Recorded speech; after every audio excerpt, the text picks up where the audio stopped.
said if I would have made my dreams, I would have missed my destiny. Ah, that's nice. Yeah, and it was, but I didn't know the grit that I developed, and it was either to prove like my dad wrong, it was to prove it to myself, it was to uh, work harder to show you guys to be part of the club. I don't know what it was. Welcome to Connecting the Dots. I'm your host, Jessica Caresse, and this space is a place where we talk about seemingly random topics, but in all actuality, they're connected together. And today we have a very special guest, Dr. Bill Janeshak. He has a top he has a top integrative health practice in Orange County, California. He also has a specialization in functional neurology and clinical hypnosis. And he also has his own podcast called Conquering Stress. So please check that out as well. So welcome, welcome, welcome, Dr. Bill. How are you? I am doing great. I'm so excited about doing this because we talked right before this about the journey and my fascination with, just like you, um, how we got to where we got with. And I'm rarely on this side of the microphone, so I'm excited to see where this adventure takes us. Yeah, I'm so excited to learn about your journey. So let's dive in. And I want to understand what your childhood was like. Were your parents together? Where did you grow up? Siblings? What were some of your dreams, aspirations? How did you start life? For anybody who's ever seen like old reruns of the sitcom The Wonder Years, that was pretty much my childhood. It was 70s kid. I was young in the 70s. I was a teen in the early 80s, and things were just kind of free. Middle class family in Buena Park, California, which is right. I grew up right next to Knott's Berry Farm, so we spent a lot of our time creating a lot of trouble around there. Probably 7 miles away from Disneyland. Hmm. Um, it was just very interesting. We were free range kids at the time. We would be 10 or 11, would take the bus to the beach. We weren't far from the beach. There was mall. There was just so many little adventures that a bunch of kids would ride their bikes around and hang out. I had a nuclear family. I mean, mom and dad were always together. I had a sister, an older sister, neighborhood kids. We would leave in the morning and we would get hollered back in when the streetlights came on to come and eat dinner. And yeah, I mean, if you wanted to really look about how we dressed and what we talked about and how things were groovy and cool and rad, that's a good picture that you can put in your mind about what my life was growing up with. Totally, seemingly at the time uneventful, but as we start digging into this journey a little and connecting the dots, we'll see how those things all came together. So that's where it kind of started. Okay. All right. Okay. You basically had the childhood that everybody wants. Looking back, yeah, but we didn't know it at the time because it was just normal for us. I still have those friends that I grew up with. Uh, you never really lose contact with that. Those are our tribe people, and then and we talk about it all the time. Remember the time we did this, and comparing them to like the last couple generations coming up, the level of freedom and adventure and danger and stupid things that we were able to do. Um, no one kept track of us. We were just kind of like figuring stuff out on our own. I wish we would have that back again.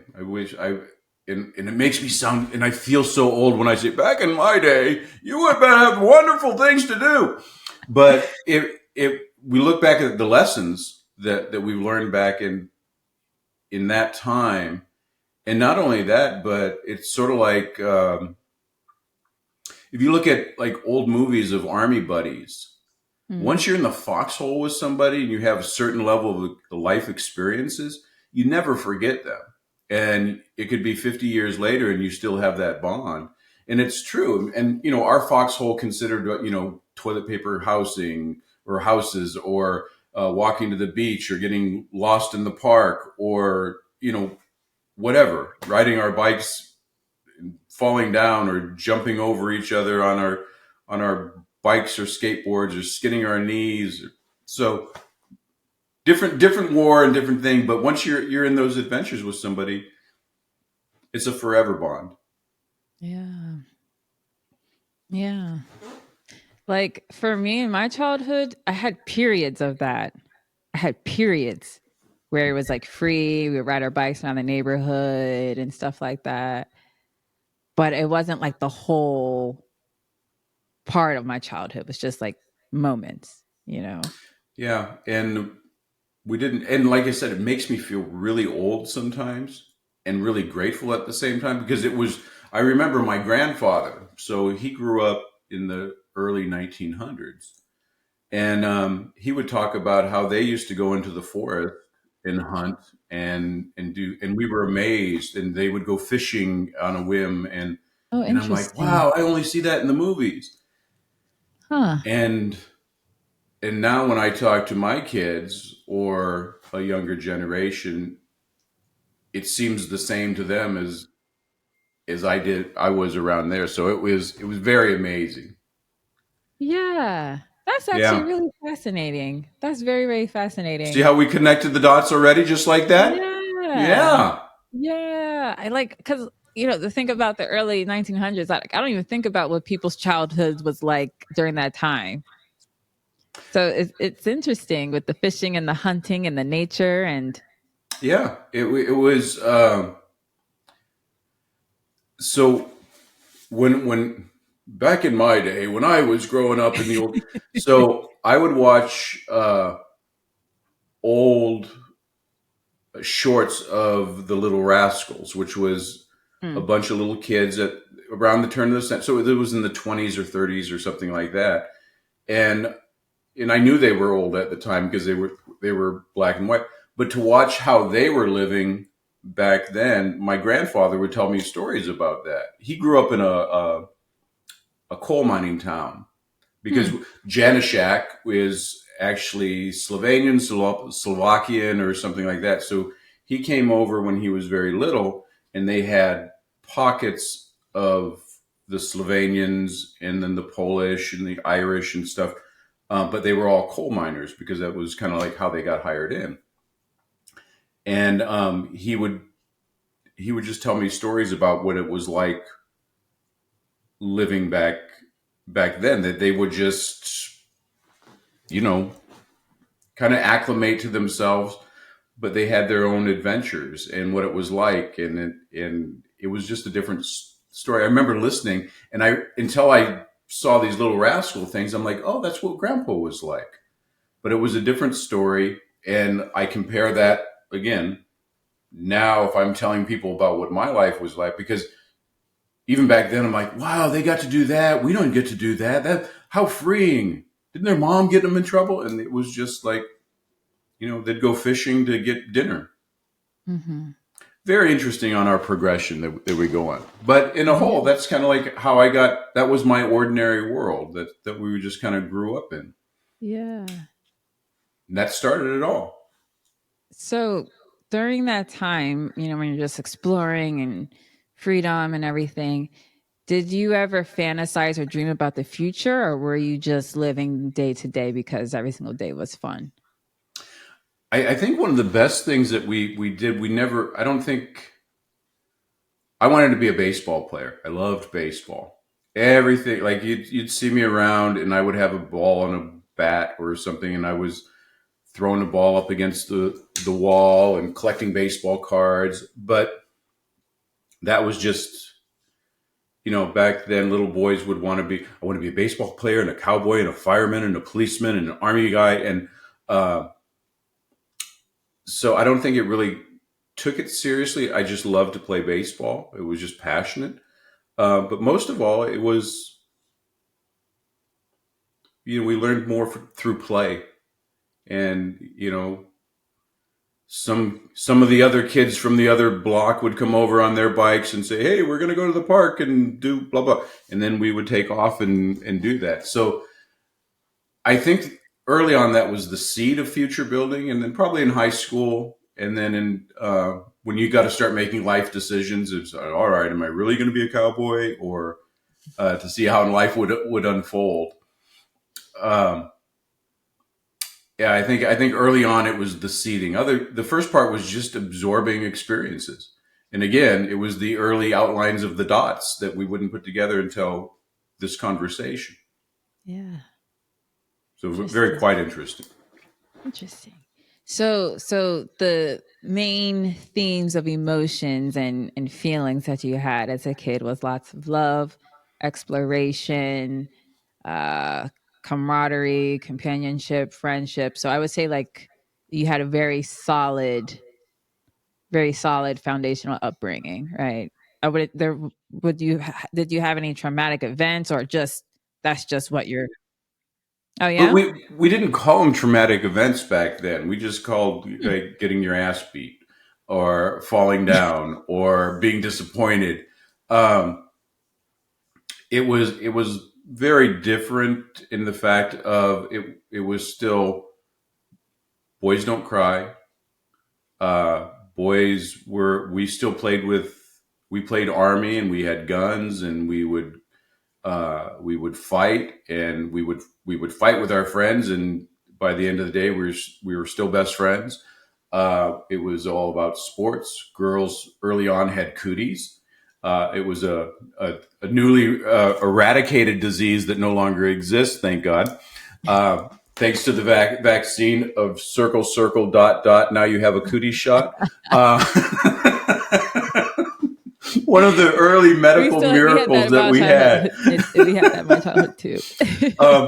But we didn't have therapists. We had friends, and then you toughened up buttercup. Bullying was, I don't think there was a big extreme of it. It was social.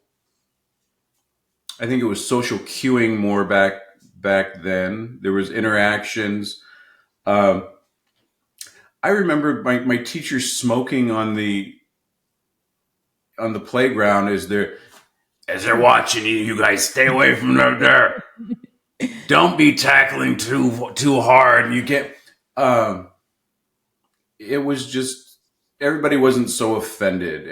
We weren't worried about hurting people as much as we were concerned about just toughening up. I mean, we were preparing for life, and life isn't always fair, and it's not always nice. But again, Mhm. going back and connecting the dots, we didn't wake up in the morning and mom said, "All right, go be tough and don't do that." It was just how life was. It was societal difference at the time, and for better or for worse, this is what you got.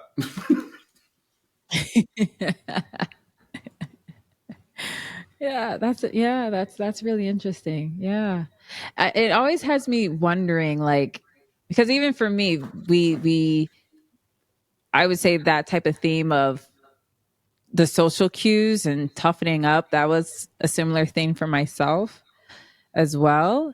So it always has me curious like how did things change so fast with all of a sudden everyone being really sensitive to a lot of different things.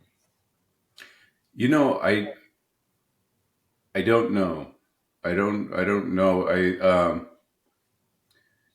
And without being taken wrong, it was.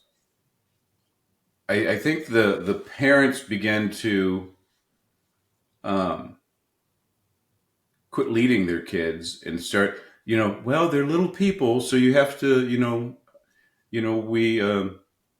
I validate your feelings.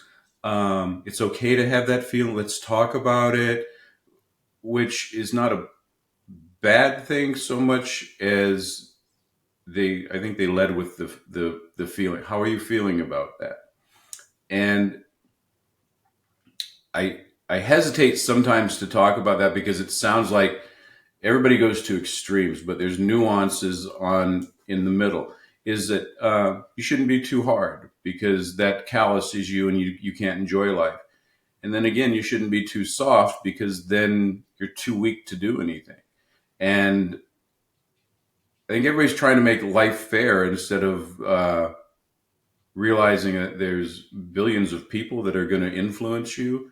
And if you're going to be offended by every little thing, that you've got to be able to have some protection about that. And I think lost connection with the societal bonds. Like we were just talking, said we grew up and then other neighborhood kids was coming here and I'm still in contact and I'm very close to everybody that I grew up with. All those people in my foxhole. I don't know if you can say that because now friends are anybody that does 3 likes in a row on your Instagram selfie and you consider them friends, and those aren't friends. A friend is somebody that you call up at 3 o'clock in the morning, says, meet me in the desert and bring a shovel and don't tell anybody. And they go, all right, I'll be right there.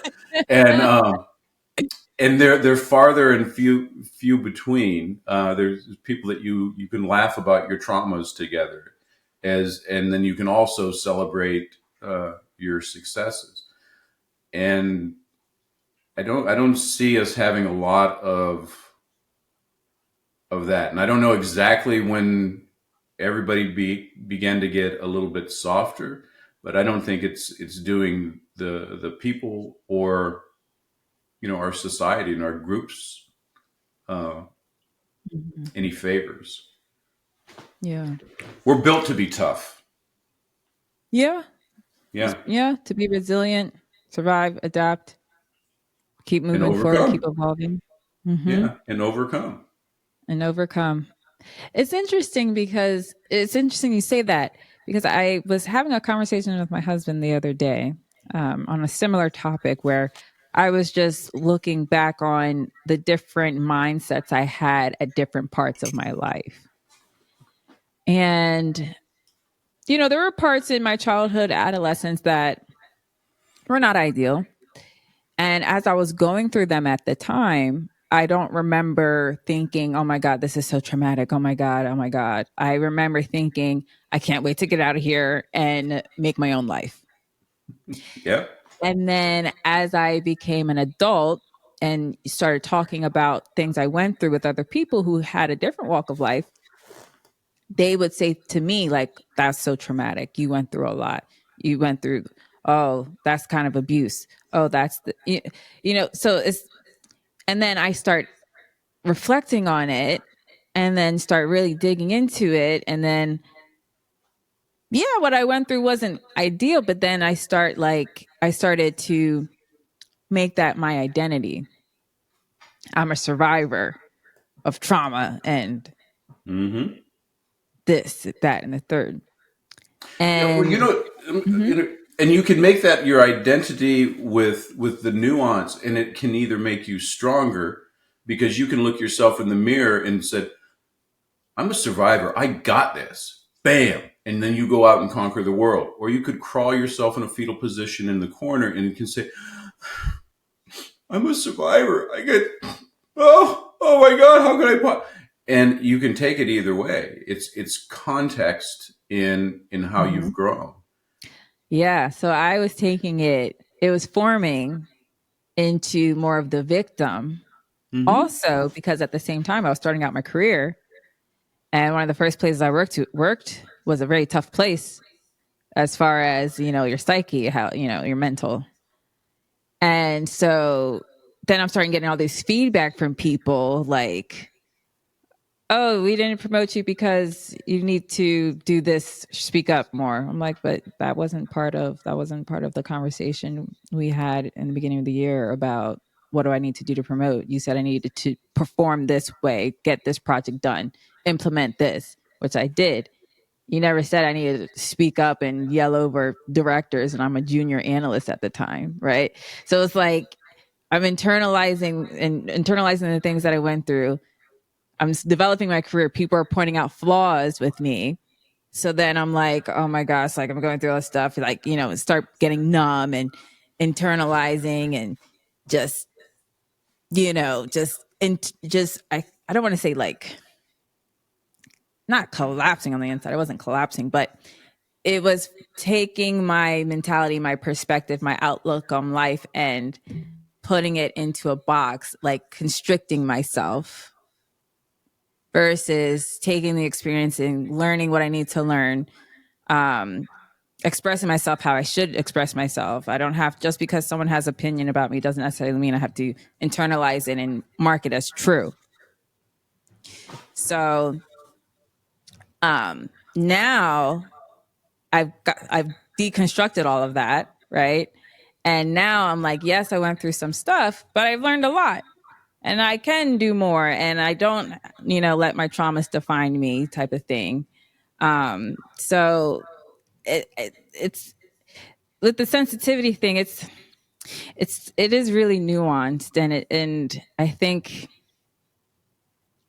with staying so focused on feelings and feelings and feelings and feelings, the negative feelings versus how did you grow? What were some of the lessons you learned? Or, just changing that perspective, it really can influence how you look at life and how you perceive other people and I guess kind of go about things and how your outlook is. No, that's exactly right. And if you look back at what we're talking about, is if we it's simple. How are you framing your experience in your head? Mm-hmm. And nowadays, the word trauma and abuse comes up a lot. Trauma was like you fell from a building or you got hit by a train. Abuse was you were beaten beyond recognition constantly for no reason other than like some wicked drunken dad or something. So when you broaden the definition of something, because words have meaning, not only Webster's meanings, but their meaning, your whole mind, and kind of gets into the hypnosis stuff, is that your mind's job is to make meanings out of situations, and then they're represented by words. So if abuse is like, well, I didn't get ice cream after dinner like every night, and that's abusive because I finished all my vegetables and I've eaten my protein and I'm not getting rewarded for, oh, and then they run off to a therapist to help them work things out. That's not abuse. Like I said, in when I was coming up, it was just called Tuesday. It was, I mean, that's how life was. And if you didn't give it a second thought, if you didn't lament on the issue, then it was really a non-issue. All right, so we get on our bikes and keep going. When we fell down and our knees were scratched and bleeding, we didn't sit there and cry. We hurry up and caught up because all our friends were going. And we more focused on going and having fun with the group or pitying myself and running home. Mm-hmm. And I think that's one thing that we're not instilling in the generations coming up, but it's coming into the workplace. As a project manager, you can obviously see if you can't run a business by said, hey, that report that you submitted to me that we needed is lacking this data. And can you please put that in? I can't believe you're calling me on the carpet, and now I feel bad. Yeah. What kind of project, what kind of outcome are you going to have? So I think that's very important. And then when I shifted, my mindset, and we're talking about connecting the dots. I don't know when exactly all this happened, but it's connecting the dots from like where you started out in the hero's journey, which I'm a big fan of, and I use the hero's journey. And for the people listening that don't know, that was Joseph Campbell, who was a mythologist. He went around the world and through generations and through all these segments, and he came up with the monomyth, which was the series of experiences people would have when they would have transformation. Small transformation, big transformation, whatever, but these are the steps that everybody takes on. And everybody knows these because these are the the framework in Star Wars, Wizard of Oz, Rocky, uh, the Hunger Games, any book, the Bible, Buddha took the thing, Moses took the journey. And so if this is a reoccurring theme, this is where we go out. So I when I go back and I look at my connecting the dots, I'm like, we've just done the ordinary world, and there's a call to adventure, and then we meet a mentor, and it's how we change. So yeah, I think a lot about the journey and the paths within a path. So it's very interesting. And that's a nice segue to And if we can keep digging that going, into. that's awesome. Oh, I think we just had a little freeze. Yeah, we froze up there a little, but that's okay. We're good. You were either like very disinterested in what I said, or you were mesmerized, and I'm like, well, we'll see what happens. Nope, we were just froze.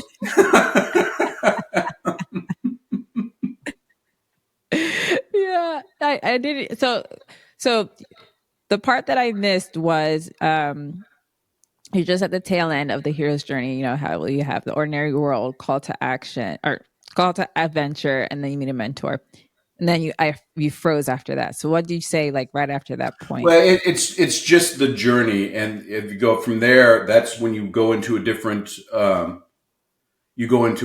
world. And if you have an ordinary world, and that's basically your aspirations. And when you get into aspirations, the rules change, and you have to fail, and you have to learn. It's different from when you go to elementary school to junior high, and junior high to college, or to high school, and high school to college, and college to work, and work to work your way up the ladder and your social circles. You have to learn different things. And, kind of going back to what we talked about before, is that people are asking the world to change, to lower their standards to them. If I'm in elementary school and it's scary to go to junior high, well, let's make junior high more like elementary school, and then let them ease into it. And then, well, if it's too traumatic or abusive to get them to rise up to this level, let's make it easier. Well, rather than writing this out, let's have them type this out. Or maybe they need extra time in the test. Rather than say, here's the standard, get better. It hurts sometimes to get better. It's frustrating to get better. It's hard, but you grow as a person. Then you build confidence, and then you can go up. You've seen that as you become successful in your endeavors. Yeah. You toughen up Buttercup. And I think that's what the connecting the dots is how do you become better?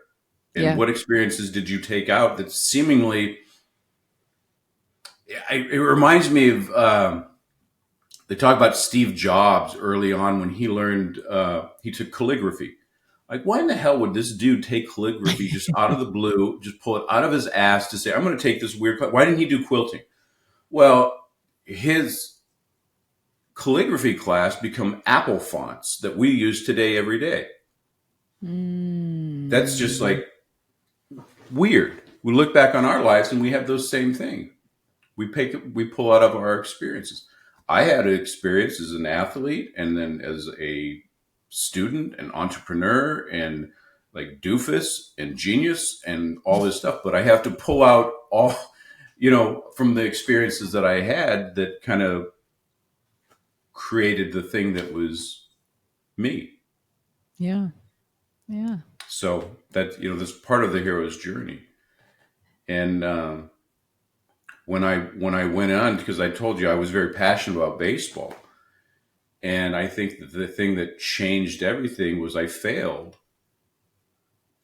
I failed instead. I was signed I had a professional contract, but I had really no talent. I mean, I got the job done, but it was grit. First one on the field, last one off the field. Kind of like I was the short, slow Kobe. It was like I would show up and do the work, and I would get the job done just from pure grit. And Mm. then I would level up, and it was always grinding, grinding, grinding, grinding. But there gets to a level where I can conquer my little ponds. But when I get into the bigger ocean and I'm a small fish in a big pond, bro, I ain't nothing but bait. you know, I would be, I'm very proud that I maximized my talent, but it was very clear that my best was their second gear. Hmm. Um, and, and it reminds me of the doctor in Field of Dreams said, if I would have made my dreams, I would have missed my destiny. Ah, that's nice. Yeah. And it was, but I didn't know the grit that I developed. And it was either to prove like my dad wrong, it was to prove it to myself, it was to like work harder to show you guys, to be part of the club. I don't know what it was, but I always seemed to be behind the curve, and I had to work harder to overcome. Hmm. And well, I guess a big part of the story, if we're talking about my story, if I'm the star of the show, I mean you're just the leader, Mm-hmm. but Mm-hmm.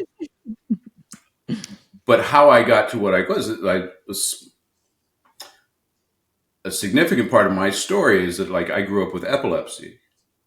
So during Hmm.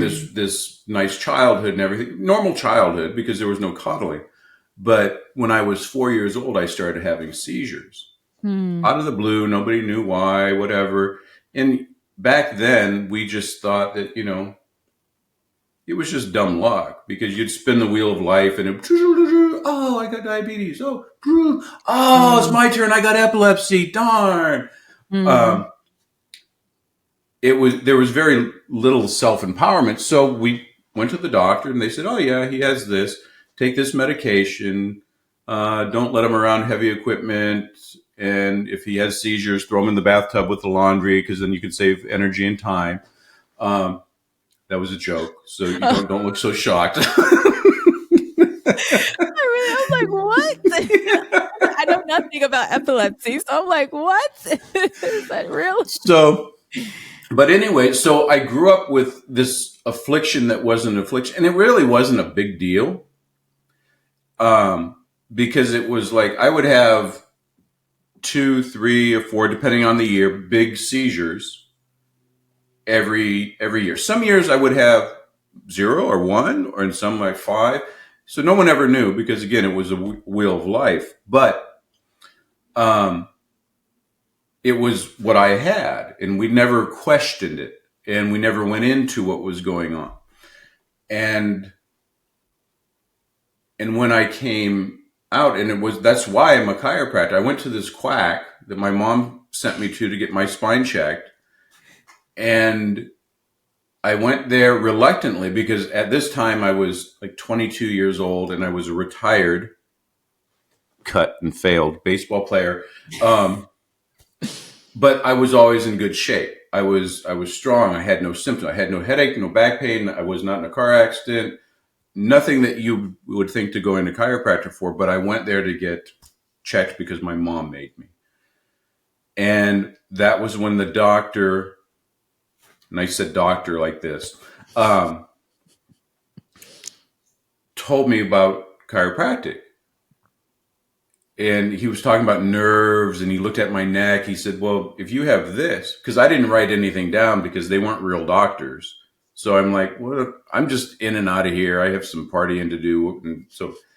And they just by looking at my X-rays, they go, "Well, if you have a neck like that, you could have migraines, stomach problems, epilepsy, blah blah blah blah." And then epilepsy popped out. I'm like, "Oh, my mom must have told them." And I Hmm. asked them about it later, and they said, "Oh yeah, because you put pressure on the brain does this, and during the," and they explain that. They go, "Do you have epilepsy?" And I'm like, "Well, yeah, I had that. I have that, and I take all this medication for it." They go, "Oh well, let's see what we can do." And I went to get adjusted because I wanted to see what it felt like to get cracked, and I was like, wow.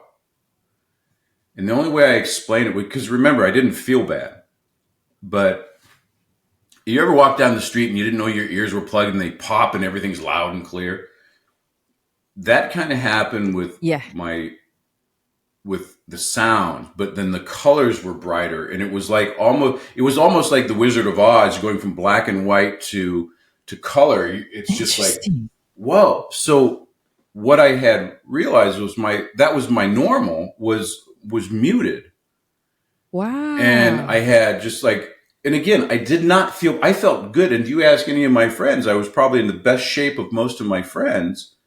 And there was nothing, everything was great. Oh my God, girl. I was living less than I could. And there was this level. And I'm like, Wow. that was weird. So I went back a few times and then I'm like, the same thing would happen. Then I got used to this new world. And I'm like, Wow. damn. So this is the interesting thing is after a while, because I was kind of an ass at the time. Yeah. At the time, I'm not an ass anymore. But one of my goals was to prove that quacky chiropractor wrong. Hmm. Well, how could my doctor, who, by the way, my doctor that I just retired a couple of years ago, delivered me. I have I have one doctor in my whole life that knew my family, knew everything else, and he never Wow. brought it up. And he had a white coat, a stethoscope, and a Mercedes, everything that he needed to be a real doctor. And he never told me about this thing. He just gave me some pills. But after going through this and trying to prove this doctor wrong, it was like an atheist trying to prove there's no existence of God, and doing this, the research found, oh my God, there is one. There is another way. And so I learned about the brain. And pretty soon there was no more seizures. And I used to have a stammer. If I would get excited, or I didn't think anything of it because it was just me, but it Oh. was a slower processing brain. And I was a jock and I was a class clown. So I got okay. I squeaked by C plus D. You add gym class with the A, would bring my GPA up a little. Yeah. Um, Struggle with that. So all of a sudden, information is being absorbed in me. It's like I'm Wow. catching everything, and it's just going. The stammer's gone. My understanding is that schoolwork not only becomes easy, it becomes fun because now I'm here. Here's a plug. I was connecting the dots. We would learn something in history, and I would relate it to physics, and physics would come back out. I'm like, well, this has happened, and that, and then doing that with the body because being an athlete, I'm like, well, if my hamstring extends at this time, and when I'm throwing, I'm like, oh my God. And I'm thinking about all the time. I said, if I would not have been on drugs for the epilepsy, if I would have had my shit together and had better grades, I would have performed better. If I would have performed better, maybe I wouldn't have had so much grit, and I would have had more talent, and I could have actually played at another level. Hmm. So I came back over it in this other human being, and that was all because of my epilepsy, which at the time we thought was this negative diagnosis, Yeah. and we came out. It was nuts. So I used that. That was the same thing that taught me so much and made me curious to go down this path. But most of all is the biggest thing that I learned is that what I thought was my high end was a muted version of myself. So kind of, that's why I always give bombastic side eye to people when they say, I'm trying to be the best version of myself. And it's a cute meme, but I'm all like, are you for real? Because the best version of yourself is a dirty, gritty MF. And it takes some work. And it's like taking any other hero's journey. It's hard and it's nasty and it's dirty, and you scrape your legs and you get hurt, and you try, but you come out and it's totally different. Yeah. The me prior to, my ordinary world, I could have lived a perfectly happy life. I had great friends, we had great memories, and we could have all sat around the water cooler talking about, oh, the kids are good. Oh yeah, I did the wheel of life. Oh, I got diabetes yesterday. Oh, I gained 20 pounds. Oh, I did this. Oh, well, mom's sick. Well, we're going to go on vacation. I could have had a perfectly ordinary life. But once you look over the mountaintop and you look into the valley, the promised land, you go like, shit, you mean I can go there? Mm-hmm. And that's when you have to roll up your sleeves, build up your calluses of your heart.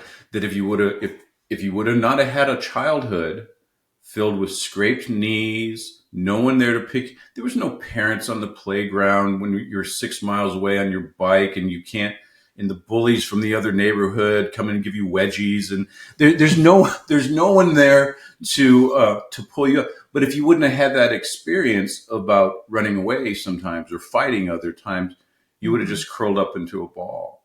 And Yeah. this is why, and you attract people just like that into your life.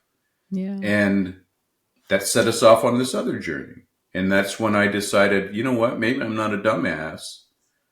I might have been a smart ass, but I was not a dumbass. And I said, I want to be a chiropractor. And chiropractic brought me into neurology because after my epilepsy, I said, that's how the brain works? That's amazing. And to this day, I'm enthralled and I am amazed by that the jello feeling substance between our ears and what it does and how capable it is. And everybody compares it to computer because the computers have nothing. They can't even touch the human brain. I love Mm. Elon. I love what he's doing, but all this stuff cannot create the creative process. The fact that we're on your thought right now. When you and your husband sat around there and thought, this is a good idea for a podcast. That was a thought. Yeah. A thought is invisible, dude. And you brought it to life because of your brain. And Yeah. we're sitting here over here because of a thought you had, 6 months ago, 8 months ago, whatever it was. So there's no stopping. So when we can think of something and process it through the brain, then I went over and I'm like, well, what influences the body and the brain? He said, so it's movement. And that's all chiropractic is, and fitness. And we've got to, if God gives us a gift, we have to, or whoever the universe, all of whatever the higher power gives you a gift. And it might be a podcast, it might be a project manager, it might be something else, or it might be a mission to go out and do something. You have to take that journey and go off and do it. We have to move. We have to be fit. We have to be strong. We're made to do that Yeah. stuff. And then if Yeah. you learn all the other things, I'm like, this is amazing. And the great thing about science and biological science is we're always learning more and the application of more. So it never gets boring. It's not like I'm on an assembly Yeah. line going and I'm bored. I'm as Yeah. excited on Monday morning going to work after 30 years of doing this. Actually more excited because now I know more shit and I can make a bigger impact. And that whole thing brought us to like, well, if the body does this, but that's not all we are. Well, there's a mind. And that's the clinical hypnosis, the masters in NLP, which is the representation of the mind. And when you ask people about the mind, they go, oh, well, it's right here. So the brain is not the mind. You can't, no one's ever seen a mind. I Yeah. can dissect a brain and hold it there and you can say, oh, that's a brain. And this is a liver and this is a heart and this is skin tissue and this is a thumbnail. But your mind is something different. There's Mm-hmm. no, and your mind is all over and there's Yeah. a collective consciousness. Mm-hmm. And so I had to learn about that. And it's just like, I don't even do it clinically anymore to see how like that. I'm just like, what's in the next valley? and it's all on the dots from behind. So Mhm. you have a wonderful show to bring that out, and I appreciate that. Thank you. Thank you so much. And I appreciate you being on the show and sharing so much of your story so far, you know? Like one of the things that stuck with me was the failed athlete, right? Because you that was your dream as a childhood in your childhood. You actually pursued it Yeah, and you were giving your all towards two hundred baseball. percent. Yeah, You literally did what everyone says you need to do in order to become the best, but you I said you just failed. wasn't. Yeah. You literally did what everybody says. You got to be the first one on the field, the last one out. Hmm. You did everything. It still didn't work. How did you feel Yeah, and as at we that time? moving out, we you follow the rules with the nuance. So yeah, we look at that, and as we kind of go back, uh, and like I said, I was devastated for a while, but looking back, I'm like, so now when something bad happens, I'm like, I wonder what this means, and I quit judging it. I'm not always happy, Yeah. but we have to see what else happens. Hmm. That's really profound. You quit judging it. That's something I've been practicing too, where I stopped judging so much. Yeah, well, you know what's interesting? Like if you go back over and you look at the historical philosophers, um, they always say, don't be attached to the outcome. If you work, I mean, everything from the Christian to Stoic to Judeo to Buddhism is to say detach, because then that's if you have to have it exactly the way that there's a high chance of disappointment. Yeah. But if you do the thing for the love of doing it,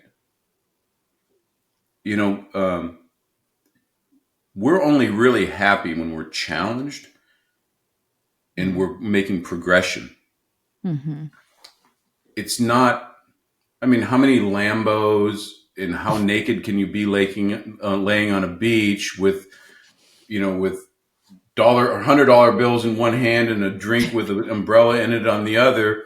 Everybody thinks that's success and everything else. Those are nice. Those are nice breaks, and Yeah. everybody should enjoy what they've had. But I don't know anybody that's truly happy unless they're working on something. And it may be for money, but it may be for a mission. It may be for a charity. It may be making the world's best beautiful quilt. It really doesn't matter, but we're meant to go further. And I just, for whatever reason that resonates with me, is I really want to see the best version.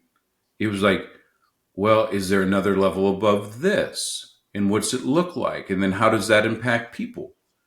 And, can my experiences help somebody else coming up, and just to see what we can get done just for the sake of doing it. Yeah. Yeah. And just going out and experiencing each other. And we started this whole thing about, what it was like growing up as a kid. I think part of the depression and the anxiety and the ADHD and even the autism spectrum stuff that we're seeing now is because nobody's going out and experiencing things. You're experiencing everything virtually on your phones or on your computer, and it's not the same as like I said, getting your knees scratched up and climbing the tree and doing the work It's true. and moving it up, because it's transformation comes from struggle, Yeah. and the struggle is defined only by your capabilities at that time. It doesn't mean once you get over that you're going to have another struggle, because if I go and I do 10-pound curls, well, it's a struggle to do 15, but then I get 15 and then it's a struggle to go, and we keep growing and growing and growing and growing, Yeah. whether it's intellectually, spiritually, physically, whatever. Yeah. You Yeah. could be the world's biggest jerk. You can always be a better jerk. You just have to work on it. Yeah. Yeah. Yeah. Yeah. I really liked what you said, though. I really liked what you said about, um, oh gosh, it just slipped. Oh, oh my gosh, I'm trying to remember. It literally just slipped. It'll come. It'll come to you. It'll come to you. There are a whole bunch of dots that we were putting together, and that dot will come back out. Oh, I want the dot to come back. It was so profound, and I was going to speak about it, and it literally just slipped. That happens sometimes. Oh my gosh, I lost Don't it now. worry. Don't worry. I'll say something else profound right around the corner that it'll jar that memory back over there. Yes. Because I had a question and then I lost it because then I was paying attention to you laughing. I'm like, oh, he has a nice. Oh, I remember just experiencing, like Mm-hmm. doing something because you want to, just because you like it. Yeah. Yes, that was very profound Well, because, Mhm. go ahead. Well, I'm going to say it's profound because there are so many times when you're a kid and or maybe a teenager, at least for me, there are times where I would tell my parents or tell somebody, I want to do this. And they say, why? I'm like, because I want to. But then they dig into it and make you come up with reasons and justifications and this, that, and the third, and then the blah, blah, blah, blah, blah, blah. So then that shaped me where it's like, okay, well, I want to do this, but, or what about. But here's the crazy thing, right? When I stopped the but, or what about, and just go for it and just see what happens, all the stuff I worried about, it wasn't even real, you know? Those what ifs, this buts never came into fruition because it was something true, authentic within myself that I wanted to do. And then it worked out, I guess, because it was meant for it to work out for me. Yeah. Well, it's there's the old saying that a man that loves walking will go further than the man that loves the destination. Mm. Because it's the joy of doing, the movement of progressing, for doing whatever ever you can. If you're an artist and someone pays you to make a portrait, that's one thing. But if you love painting, you're going to make a masterpiece because there's an energy through that. I cannot turn off learning more about the body or about the person because I've long surpassed just the body. Because everything is physical, chemical, and emotional, and I jokingly call this the meat suit because this meat suit's only job is to carry your spirit, your purpose, and your energy Yeah. around, Yeah. so that you can express that higher in the world. And the better your meat suit is, the faster, the stronger, the Yes. the longer you can run with that purpose. And a Mm-hmm. purpose is something you can't not do. I can't not think about getting the body to work even better. I cannot not think about writing about my experiences. I can't not want to share it, and and I really don't care who listens, because the right people will listen at the right time, and Yeah. maybe something will slip out of my smart aleck mind that was profound to somebody, and somebody else. We just got to keep doing it, because when we talked about at the beginning, it was talking about Joe Ingram and his brother Frank. My brother's from another mother, and we started doing the hero's journey thing just because we wanted to. We do a program called Unpacking because it was something we're both interested in, and we can help people. And Mm-hmm. then they wanted, once we learned how to unpack all the fears in the past and everything else, well, what can you do with that? Well, then we did repacking. How do you set your goals, and how do you put that in your mind? And then what's really important, it's, life is not just sunshine, rainbows, and unicorns. Yeah. But there's always something that seems askew in your life. So you have to be able to master the dark side and understand your shadow and understand what else is going on. But we didn't do that because there was a market for it. We didn't do it because it was because it was something that we had to do, and we had to get out there. And if it can help a couple people, Yeah. so be it. Yeah. And if not, we did it.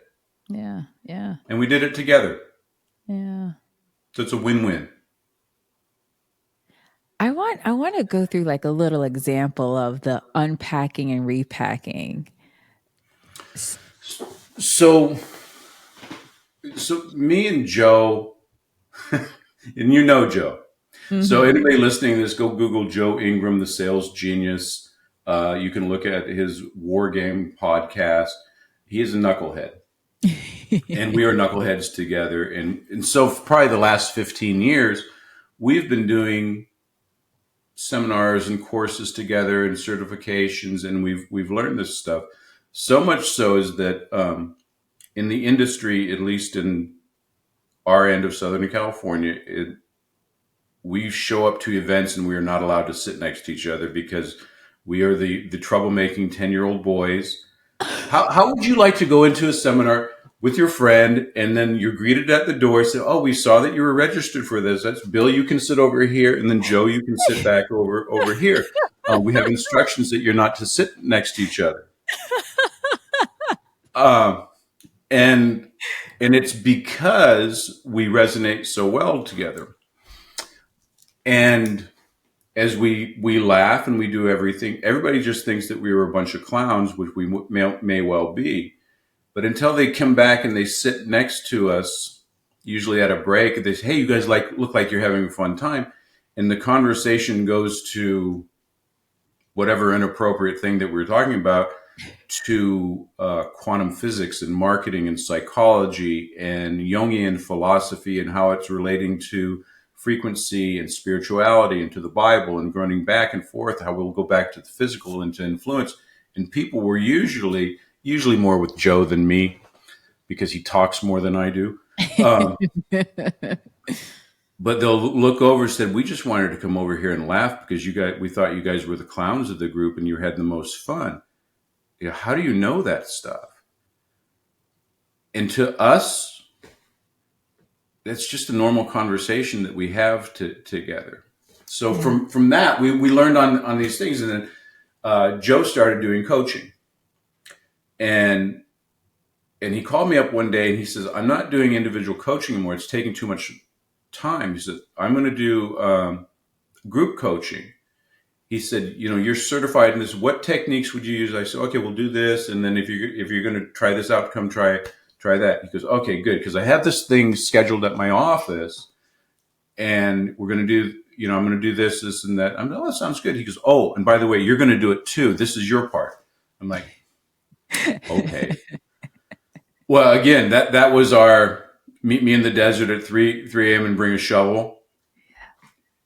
Friends that, his battles are my battles are his battles. That's what true friends do. So I show up, and it was free. We do that for free.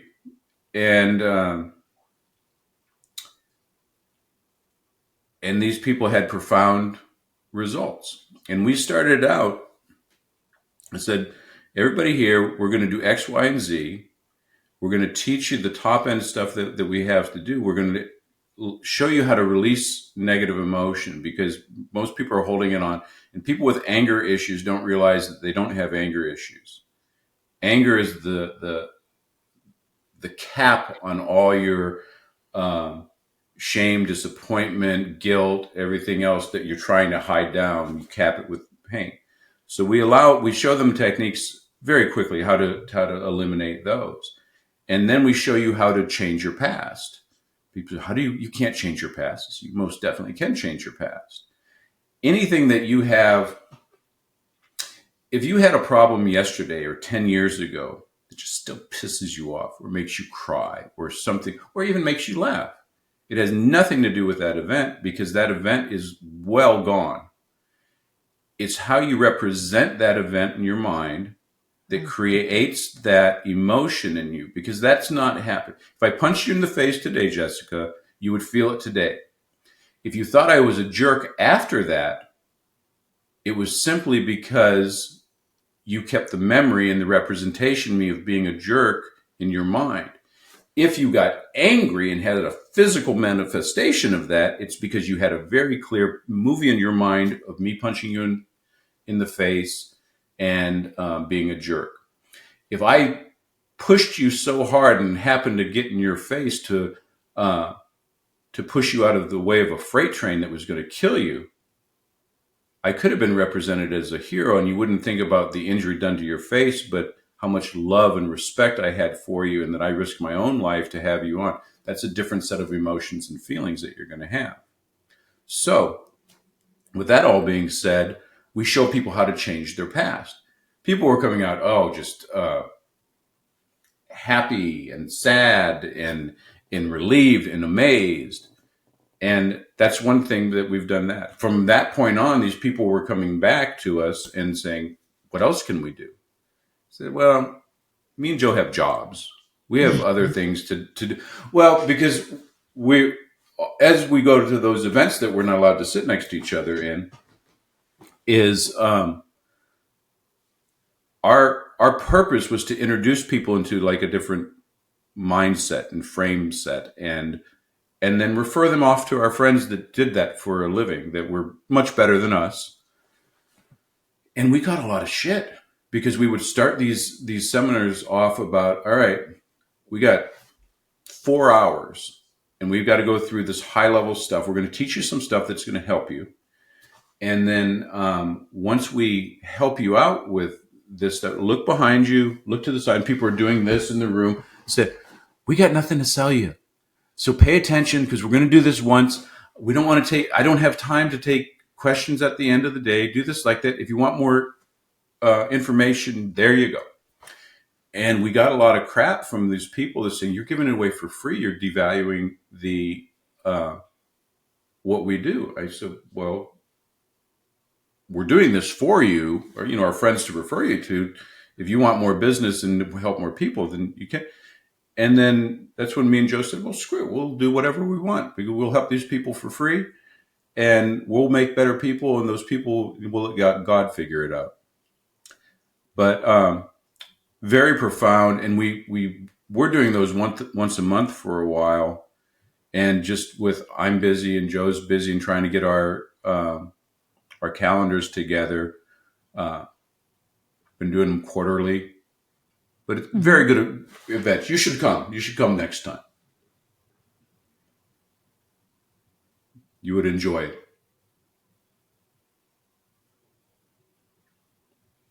Good. How are we doing? We're doing good. There's a little bit of a freeze at the end. Okay. I don't know if I Okay. froze on your side. Yeah.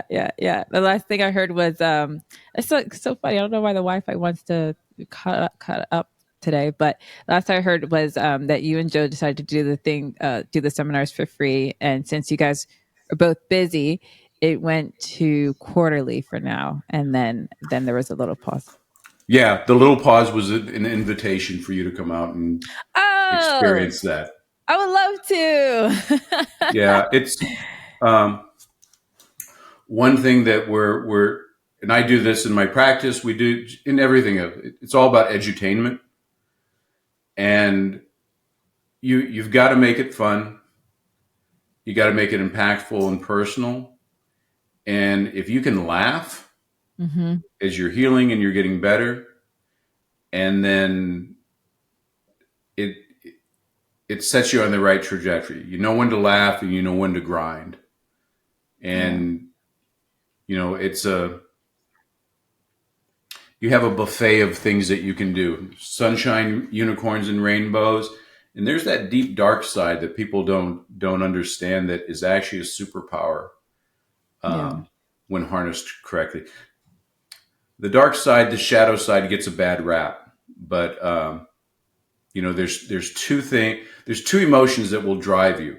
It's fear and anger. Love and gratitude are the most powerful ones. But if you're sitting in love and gratitude, you really don't want to move. You're pretty much happy and you're so grateful for where you're at, and you should be every day. But on the other side, when there's another mountain to climb, when there's a better version of yourself to go back over to, you've got to tap in. You've got to either be pissed off that you're not there, uh, or fearful of, I fear mediocrity. Hmm. I feel like, oh my God, I won the sperm race. So I got to be here as a human being. And then I had these experiences and thoughts. And if I was to just muddle through life, Yeah. to live an okay life, Yeah. knowing that there was a bigger one, Yeah. I would I would fear to have that on my tombstone said, "Here lies Bill. He was eyed. Life was mad." He was all right. He was all right. Yeah. So it's just I want to die scarred, beaten, frazzled, and just so like, what the hell? This guy's all used up. I don't want to leave a beautiful corpse. And it's just kind of tough. Yeah. I think it's so funny with you outlining all of that for me, because when Joe was on my show, we didn't even talk about like the interests of like quantum physics and Jungian psychology and those type of topics. And it's so funny because last year was when I was going through another transformation, and then one day I woke up and I told my husband, I'm like, I want to learn more about quantum physics. Yeah. You pull it out. The rabbit holes are so interesting. They are. So you can take anything from biblical, from religious to physiology to amoebas to the law of attraction to hippie grounding to non-local experiences. And when you start looking at the quantum and that we are energetic beings, and you start looking at the nuance, even something like, if you looked at sacred geometry, I've watched a couple of videos about it. Yeah. such precision, such Mm-hmm. move, everything from DNA to like a seed in a flower to everything else. The Fibonacci sequence and Mm-hmm. how that's and then how mathematically this lines up with those and the frequency that it makes under these situations and how it would change, that would change the function, and how thoughts will have that, which is invisible. And then, because, oh my God, it's just like, I always start that out. Okay, well, let's make sure this is true. Uh, and the more you dive into it, how could you not wake up every morning and you said, oh my God, this is just amazing. And the more you know, the more you're able to go forward. Because Yeah. I remember that the Bible would be something that said, "Oh, these are all great stories, and God did this like that," and even that it's a great story, and I'm like, I'm reading this, but until you really experience it, no, here's the evidence. There was this guy named Jesus, and here's what Moses was like, and this really happened, and then there's the place, and says this is where he stood on this day, and here's the evidence that this happened, and this happened, and then you're going like, oh my gosh, we find out we're living this big in a world that's limitless. Mm-hmm.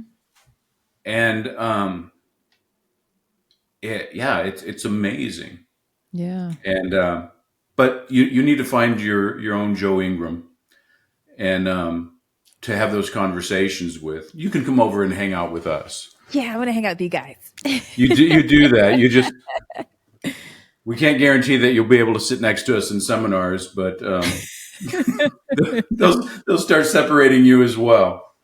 Honestly, they probably might, because like, so the way how you and Joe are is the way how me and my friend, her name is Athena. She lives in LA too. That's how me and Athena are. Like, we'll in college, we were the people who always started the party, right? Like, we were nobody would be on the dance floor, and it'd be me and Athena. We would go and start the party, and like, whenever we're together, we're always laughing, and she has like a really high pitched laugh. And so people always look at us on top of it. And then we tend to dress. This is between me and her, but I don't think I've ever shared this with anybody outside of like me and Athena. So we dress like we're like stripper friends, because like when we dress up, we look like we could be strippers. It is what it is, right? So then you have that, we're laughing, all this stuff. But Athena, she studied math. Like, she has like 60 credits towards her PhD in math. So and then we also do talk about these type of topics as well, and building your life and going after things that you want. And basically, like, no one's coming to save you. You have to save yourself. You have, you're responsible for building the life that you want. So maybe we could all, the next time I go out to LA. I think we have to, because the thing that's really weird, you talk about synchronicities, is when me and Joe go out, we look like strippers too.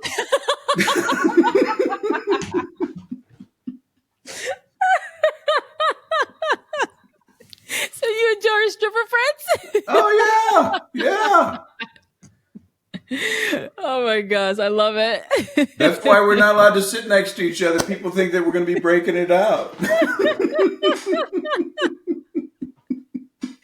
Oh my God. Oh, that is too good.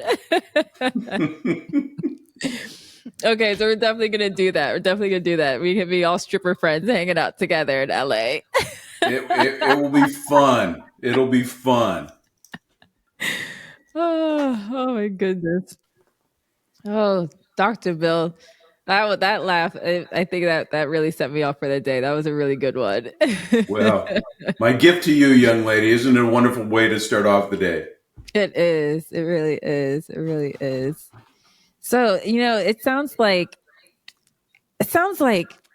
as far as like the next step and next plan, next thing you want to dig into, you're just in the journey of evolving and learning and absorbing and seeing how you can help people to your maximum ability, right? Yeah. I'm always working towards putting a framework together to get people on board. And I used to want to be the one that inspired or pulled people to be better versions of themselves. And I've since found is that what I want to do is nurture something that's already in people, because there's some people that just don't get it. They go, why do you run a Spartan race, and why are you running triathlons? And that looks like a lot. I don't want to do that. Why do you eat like this? Or why do you do that? Why do you go to seminars on your day off? Or why do you hang out with people like Joe Ingram? And I'm like, well, that's an question that nobody can. But there's people with that seed inside of them that I want to have a place for them to go. It's an there's a lack of space for people that want more. Like in the healthcare, we have a lot of stuff to make sick people not sick. Then there's the elite, like athletes or something, that they get all the best trainers and the nutritionist and the mindset coach and the sports psychology and the accolades and everything. There's a challenge with the people that are not sick and they're kind of doing the right thing, but there's not a place for them to flourish and go over that want more. They kind of do it on their own in secret with their YouTube videos. They're following the Connecting the Dots podcast over here to get inspiration. I want to have a place for these people to come over there and just as a collective community rise up and share knowledge and pull people a new version of the foxhole, because Mm-hmm. they're just a different level of thinkers and performers. I mean, you're one of them. The fact that you're doing this because, and the fact that you're doing that, there's a place for these people, and they're looking for that. But you nowadays you can never tell the real deal from like slick marketing. And I think people are more Yes. authentic, and authentic people just they kick ass and take names just for because of the nature of who they are. Just give them a Mm-hmm. platform to do. So this is what we're going. We're gonna run up that hill, and Yeah. we're gonna do X, Y, and Z. And people just, Yeah. all right, I'm in. And those are the people. 3 o'clock in the morning, bring a shovel. Yeah. I'll meet you there. Yeah. Yeah. Yeah. That's what I'm looking to do, and share whatever experiences I have, and then I'll borrow other people's experiences to make me better. Yeah. You know, it's so funny because like I was alone for a while. So like I had did some drastic life changes. So I was just alone for a while, just focusing and just going through whatever I needed to go through. And then when I launched this podcast in February, it's like I feel like I'm getting pulled into this new community, and it's exactly like what I needed. People who are have a big vision for themselves. They know they're going to help a lot of people, and they're in the journey of making it happen. And it's like I'm so thankful that I made the decision or to do this podcast and stay consistent with it, because I didn't even realize that it was exactly what I needed to keep going. It That's exactly it. When you decide what you're going to do, and if you sit around there, and a lot of people say, said, when you're retransforming yourself, when you're on your hero's journey, and you have to go into the cave, and the inmost cave is that's that internal conflict that once you're on the other side, it's like, but you know what?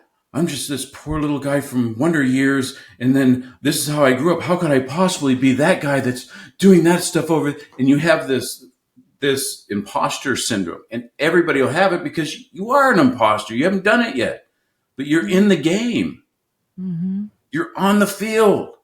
And if you lay everything that you got, and it may not be enough, it wasn't enough for me. I couldn't get to where I was. I laid everything I had on the field, but that synchronicity brought me to like the learning of this and to this, to going on. And once you made up your mind and you go away and you go into your little mind cave where you transform yourself, and you come out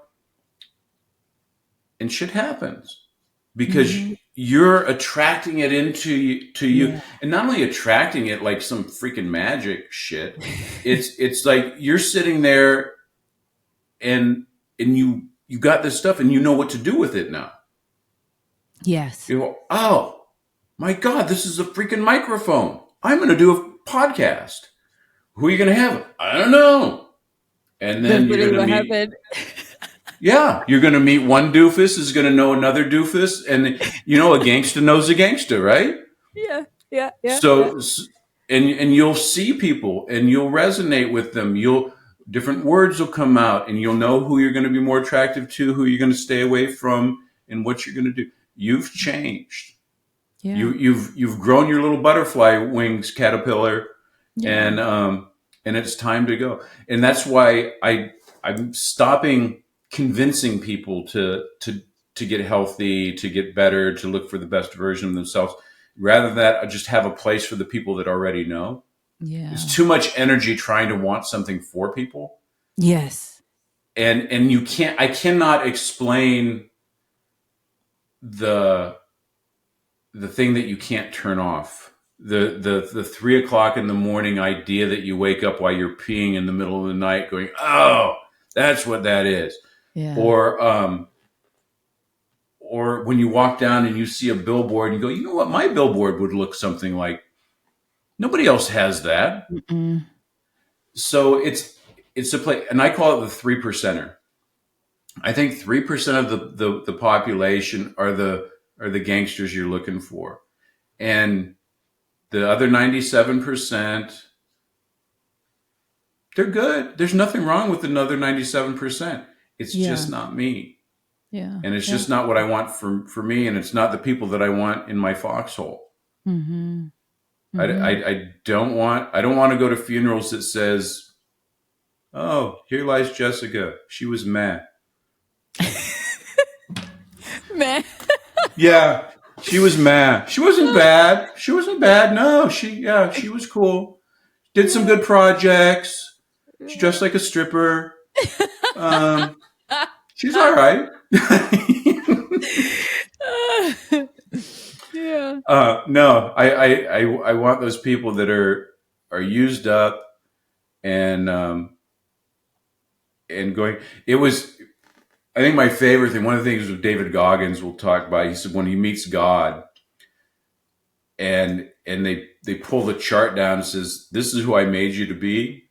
Let me put that over. This is who I made you to be, and then here's everything you did in your life, and they should be exactly the same. Well, of course, Goggins go, "Well, I wanted you to make me to be this, and I wanted to be this." Uh, right now, I would settle just to be what God intended me to do, and see what we can take out from there. But yeah, I want to be used up and, like I said, scarred and beaten down and stronger because I've the things I've been through. And then I want to have a lot of people around me that were on that journey with me.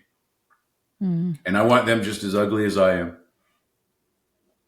You're not ugly though, Dr. Bill. Well, we're not at the end yet. I appreciate that thought. So we're going to get this all beaten up. So, what would be your top pieces of advice for those people who know that there's something more? They just feel it. They really are feeling it to finally start letting that seed blossom and unfold. Yeah. Cultivate. Number one is don't ignore it. You know, they call it ignoring the whisper, or in the hero's journey, it's refusal of the call. If you can't turn it off, if it's a reoccurring theme, embrace it because that's your purpose for being here.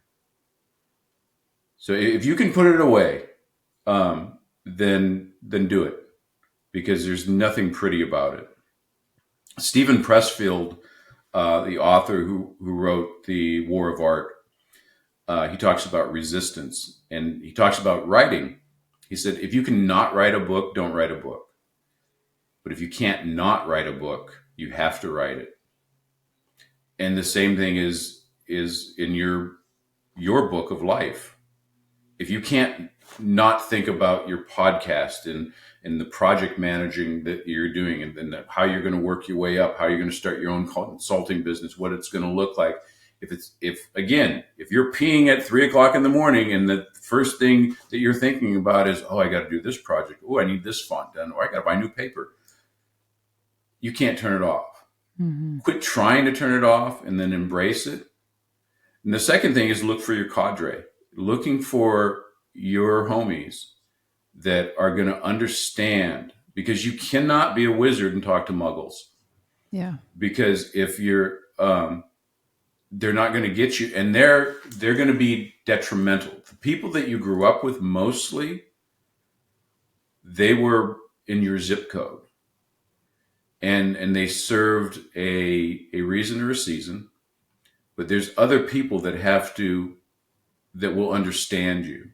Yeah. And you need somebody that you can talk at the level that you need to talk about things, so you don't have to slow it down. Yeah. And get ready. This is a very small group. And go back. And if they dress like strippers, even better. And if you have to be the first ones on the dance floor, then there you have it. And then the thing is then do everything you can to be your best Yeah. and be willing, learn how to think clearly and be truthful with yourself. True friends will sit around, and when you're at a certain level, will sit around and say, "Oh, I have this problem." They say, "Okay, why are you such a dick?" That wasn't what. Well, you're doing X, Y, and Z. Was that kind of a dick move? I'm like, yeah, it kind of was. Okay, well, why are you a dick? And not like say, but calling out. The truth is the truth. Oh yeah, well Yeah. maybe I had a bad day, or maybe you were supposed to do this, so it looks like it's all on you. Yeah, I guess you're right. That's a friend. That's someone you can have a conversation with. You don't, we can circle back to what we started about. Well, I think you were abused as a child, and then that was probably a traumatic event that you want to stay away from. It's like, no, Mm. you run into that baby and do that. You Mm-hmm. find your people and cultivate your continued network. And then I think lastly is just share what you learn. Sharing is caring, Yeah. but you also learn more by teaching. Yeah.